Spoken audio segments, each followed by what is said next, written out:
So, as it turns out, all you need to do is take 3 years, spend £1 billion, and you too can win Europe's third tier competition.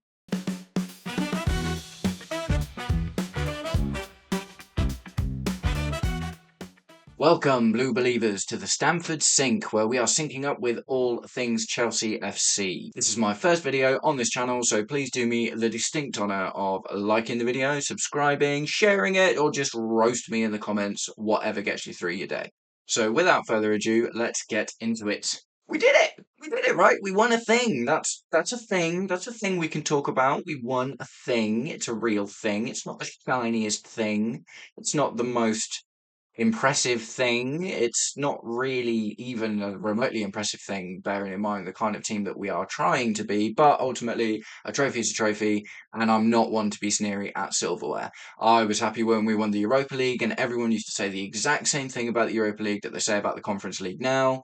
And that's just how it is, isn't it? But yeah, man, I'm buzzing. We won a trophy. Team's looking good. Strong finish to the season. Feeling pretty good after the Forest game anyway. Got into fourth place, Champions League, with the youngest Premier League team of all time, with an average age of like 23, 24 years or something. But yeah, no, that's super cool, super cool. Can't lie, I was a little apprehensive when I saw the starting lineup. It didn't exactly scream, "We want to win this trophy." But interestingly enough, Real Betis had actually already qualified for the Europa League through their La Liga campaign. So the trophy was the only thing on the line for both teams. But yeah, man, that first 10 minutes, they just looked like they wanted it more, didn't they? Like, really. In the commentary at the start, they said this is only the third time that Chalobah and Badiashile had actually ever played together. Plus, Gusto's been kind of off for a little while. He's definitely not had nearly as good a season this season as he did last season. And it was weird, right? Because the attack was the first team attack that we've been going with. You know, Jackson, Madueke, Neto, Palmer, with our £200 million midfielders in there. It was kind of strange. He was like, "Yeah, no, let's go out on the attack," but the defense, meh.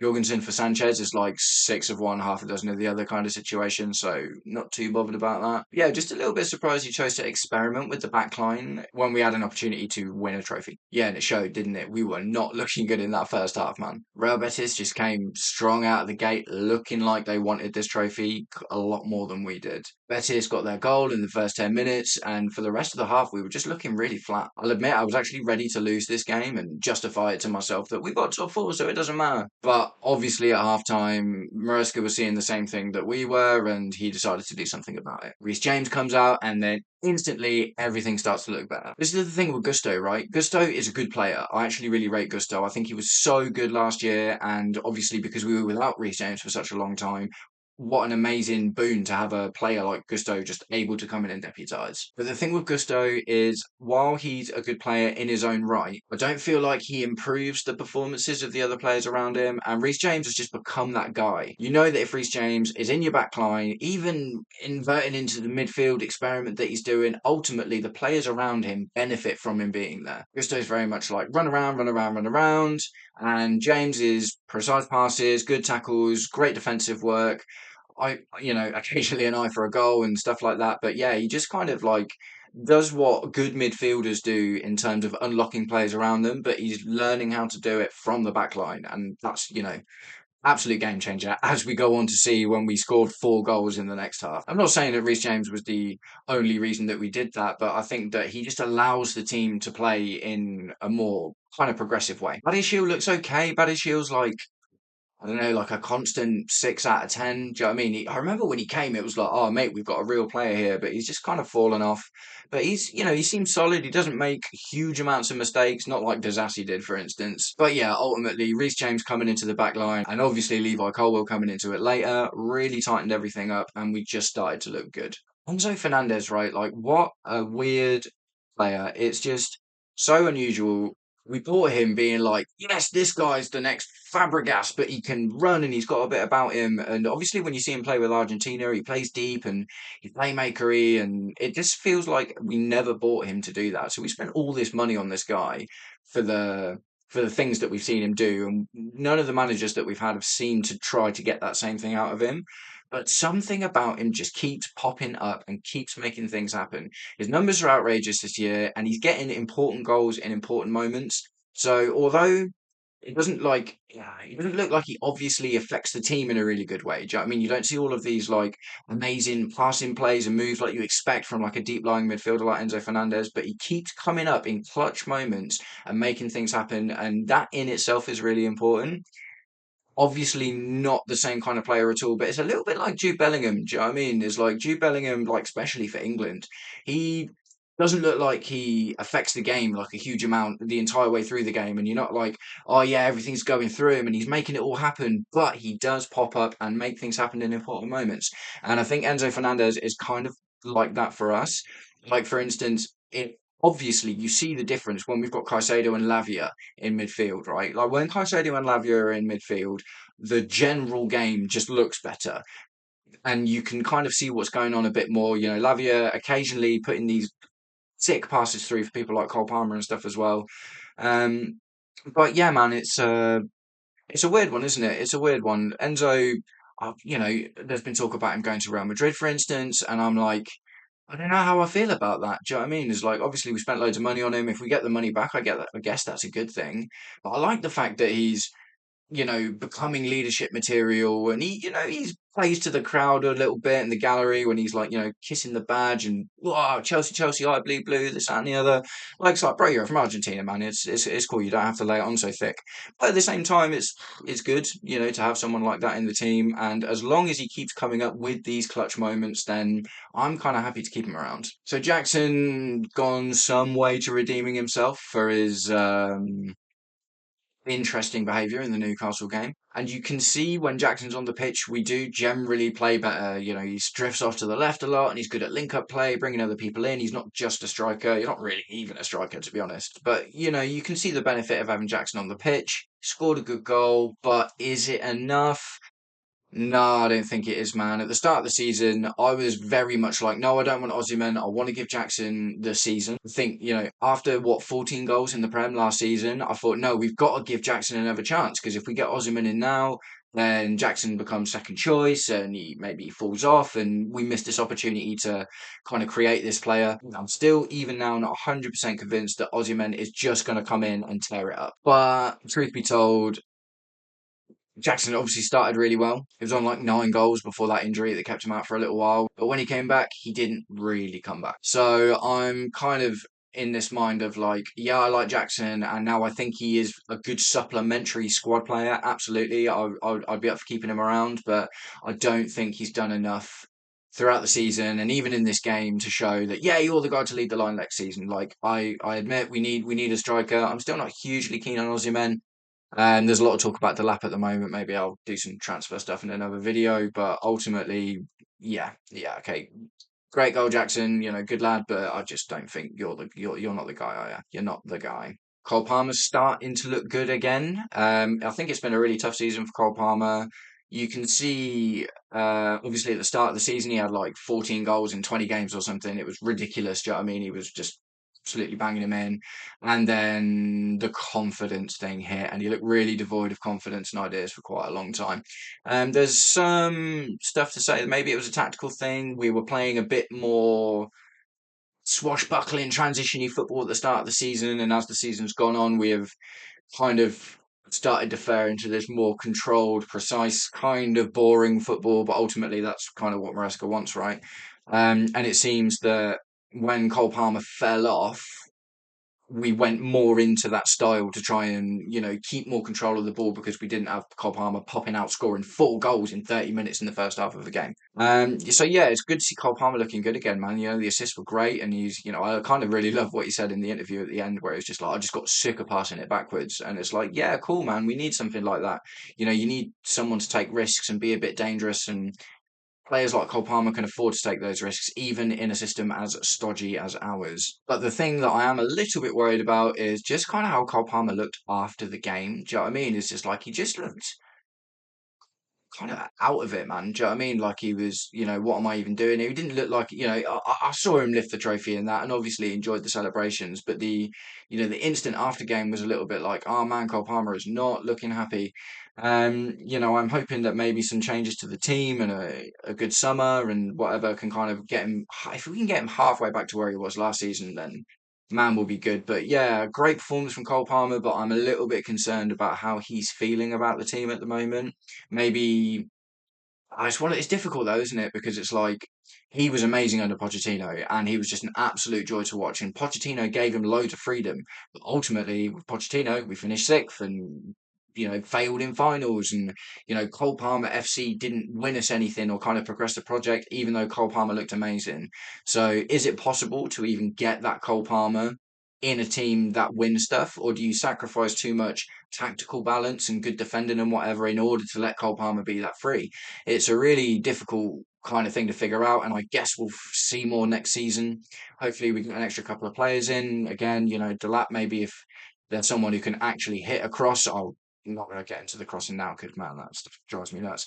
But ultimately, with players like Delap, and we've got Santos coming in as well, and do you know what I mean? I'm talked about Rodrigo, this, that, and the other. If we've got a few new players that open things up a little bit more and take a bit of pressure off Cole Palmer, then maybe he can be what he was last season in this kind of system, but only time will tell. So let's take a minute to talk about Jadon Sancho, right?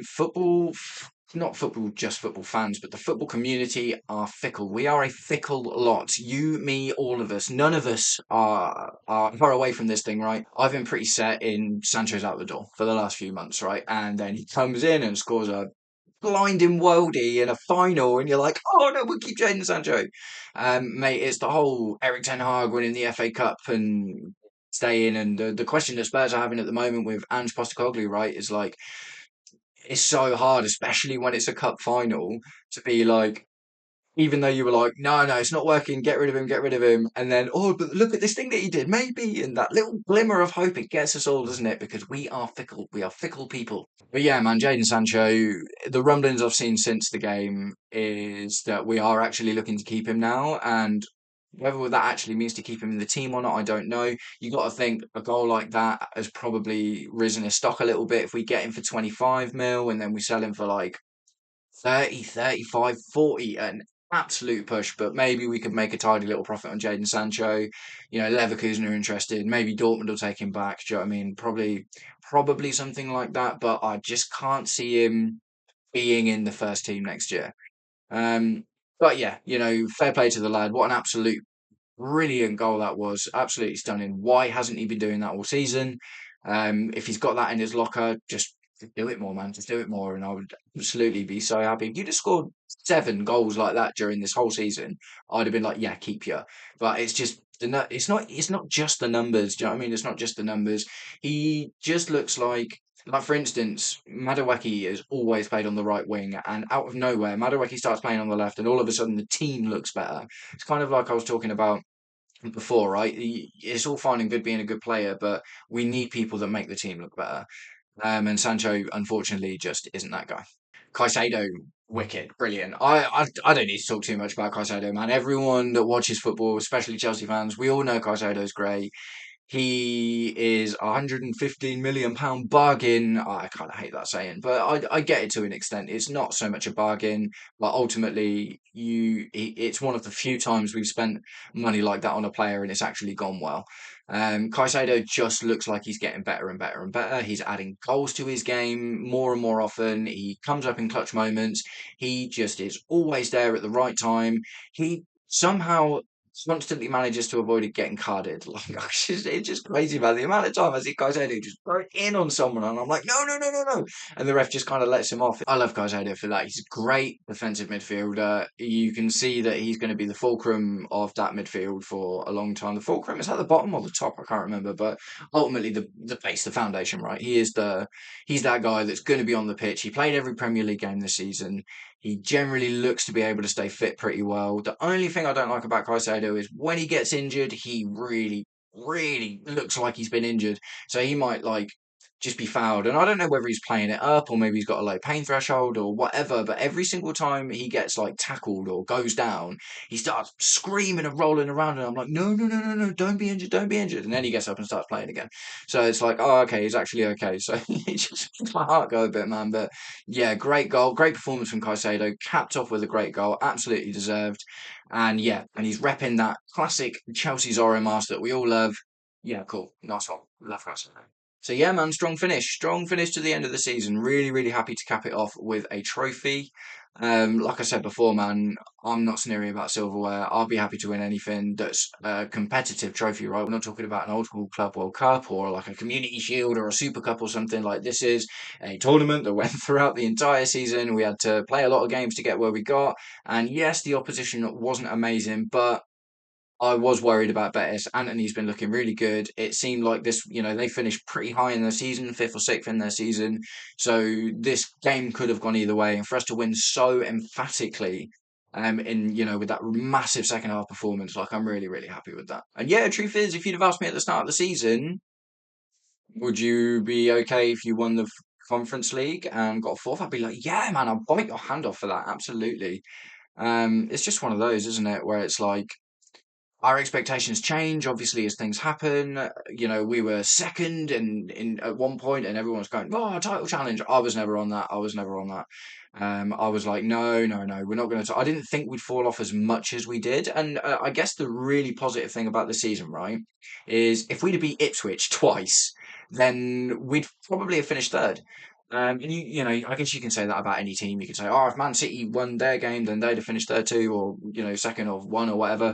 But ultimately, because it was so tight in those Champions League spots, you can really look at the games that we absolutely should have won, and the Ipswich two being the two that really really stick out, and being like that'd have been another 6 points. That'd have put us what third, second, something like that, and if then we're really looking at being really close to challenging. I guess the caveat to that is there are a lot of teams around us with those same kind of points as well. So your Newcastle's, your Aston Villas and stuff. And obviously, there's always the worry that Man U's and Spurs' come back strong. I mean, not Spurs. Yeah, okay, they won a trophy, but Spursy, whatever. Yeah, so it's been a good season. It's been a good season. It's and you've got to think as well. Like I wanted to talk a little bit about Bluco and Todd Bowley and Egbali. Ultimately, if we look at the progression in isolation, they came in and they cleaned house. They absolutely cleaned house. They got rid of like 30 players in 2 windows. And yeah, they brought been loads of bad buys, don't get me wrong. Like they are wasting money, man. Like Koulibaly and Sterling and oh man, literally absolutely outrageous. Weird decisions with getting rid of Tuchel, although people like Simon Jordan seem to feel like there was something else going on there, but obviously we're probably never going to find out what that was. But ultimately, look at Blueco, man. Like we weren't league wise, we weren't looking great when they came in. Do you know what I mean? Especially under Tuchel, I remember that obviously the Champions League win is what everyone remembers when we think about Tuchel, and that's absolutely amazing. But the truth of the fact is, even before the Ukraine stuff and Abramovich going out, and we were looking turgid, man. Like it was not good. Timo Werner on left wing, man. I haven't seen anything as upsetting as Timo Werner on left wing in the last 3 years. Truth be told. So yeah, if we look at it, what we finished 12th after a season where we changed our entire team and we went through 3 managers in a season. Yeah, it was kind of always going to be that way because of the method that they did it with, right? They didn't come in and, look at Arne Slot and Liverpool, for instance. It's the absolute perfect counter to, I mean, I know the ownership hasn't changed, but just in terms of like when you're rebuilding something, right? Arne Slot come into Liverpool, they bought one player, they said, this is your squad, this is what you've got. And rather than changing everything, he's like, right, okay, what can I do with this? What can I do with this? And now you're probably more likely to see more changes coming. But ultimately, Luco came in and they went, right, so nuking the whole lot is, we're getting rid of everyone, the staff, the players, all this, that, and the other, and they, the staff turnover in the first 12 months of them being there was insane. So yes, we finished 12th, and that was really, really bad. We never should have finished there, but it's not 15th, is it, Man United? Next season they get Pochettino in. Pochettino lasts the whole season. We get through a whole season with one manager who has a pre-season. Okay, cool. That's like improvement, right? We change tack a little bit and start buying lots and lots and lots and lots of young players. Wow, okay, this is really, really different again. And then we get to the end of that season. They part supposedly by mutual consent, but we went from 12th to 6th. We got ourselves into a European competition, which ultimately I think was really good for us. I think we'd have managed the Europa League, but if we'd have got into the Champions League this year, we'd have just got battered all the time. I think winning a trophy is actually better for us than getting absolutely pummeled by Champions League opposition for the first few months of the season with a really young team. So, if we look at, like I say, in isolation, if you just look at, we are progressing. We are at the end of the third year. We're now back in the Champions League. We've got a trophy, and what it is now is stay there. The worst that needs to happen next season is we finish in the Champions League spots and maybe get into another cup final. We Maybe we don't, we're not necessarily going to challenge for the league. We're not necessarily going to challenge for the Champions League. But if next year, and then you can look at 4 years in total, we've gotten into the Champions League spots and we're starting to be consistent, then yeah, man, you can kind of see what they're doing, and it's unusual, it's unorthodox. They're bringing obviously a lot of like American culturalisms into the way that they do sports over there, and it kind of feels a bit weird against the English football thing sometimes. But ultimately, they are doing it, man. They are doing it, and it's I think they probably like to have done it a little bit quicker than they have. But we want to be a Champions League team. We want to be fighting for trophies. So far, it's where we are. It took a little while, but if we can stay there now, and this is the foundation of our future building, then yeah, wicked. I'm for it. Um, Roman Abramovich was a great owner, but I think the truth is, if you look at like, I have this theory, and please roast me in the comments if you completely disagree with me. But I have a little theory that if Roman Abramovich was still in charge, bearing in mind all the stuff that was going on, where he wasn't even allowed in the country because of all the work visa stuff and whatever was going on, even without the war, if we'd have kept Roman Abramovich, we could be in a Man United style situation where we are throwing outrageous amounts of money on all of these players and it is not working out. We're not building a project or doing systematic football like the successful teams of the current day are. Um, we ended up finishing 12th. Obviously, that was pretty bad, but I think we could have fallen into mid-table obscurity, unless Roman would have been willing to completely come in and rip up his book and stop throwing money at stuff. So, you know, I what I like about the new owners is they have a long-term vision for the future, and it does involve winning trophies. But obviously, it's not as Roman Abramovich was like, I want to win a trophy now. I want to win a trophy now. I want to win a trophy now. And he wasn't really building towards that, where he was hiring and firing. We had lots of really high intensity managers like Jose Mourinho and Antonio Conte and Thomas Tuchel and these guys that can come in and win you something, but ultimately when they leave, you get this massive hangover. Do you know what I mean? Where you've got all their players, everyone's kind of, stressed out and not feeling good about themselves because of how things have ended and tensions that have gone on and stuff. So, it's a tough one, man. It's a tough one, but I like the way that it's going. I know that Blueco get a lot of stick, and I agree with a lot of it. Do you know what I mean? I do agree with a lot of it, but I'm just trying to be a reasonably positive fan and say, okay, I see you, I see the direction that you're taking us in, and if it works, then yeah, cool, man. I mean, like I say, if we use this season as a foundation, and for the next 5 to 10 years, we're a Champions League club, and we're constantly getting in finals and winning the odd trophy and challenging for titles and Champions Leagues and that kind of thing, then yeah, cool. So that's it. That's the end of my first little Chelsea ramble. A little bit of all over the place, this one. Ultimately, I'm just kind of finding my feet as a content creator. Um, One thing I'm trying to do is not cut too much, right? I think it's better to have like longer organic conversations. So I'm hoping as I make more videos, I'll kind of get better with that. And I hope you guys stick around to help me out with that as well. Please give me any feedback and advice, and if there's anything like the editing or the colors or the intro, or do you know what I mean? If you guys have got any ideas, then I'm all for it. Please bring it on. Thank you very much for tuning into the first episode of the Stamford Sync. I will see you guys again very soon. Peace.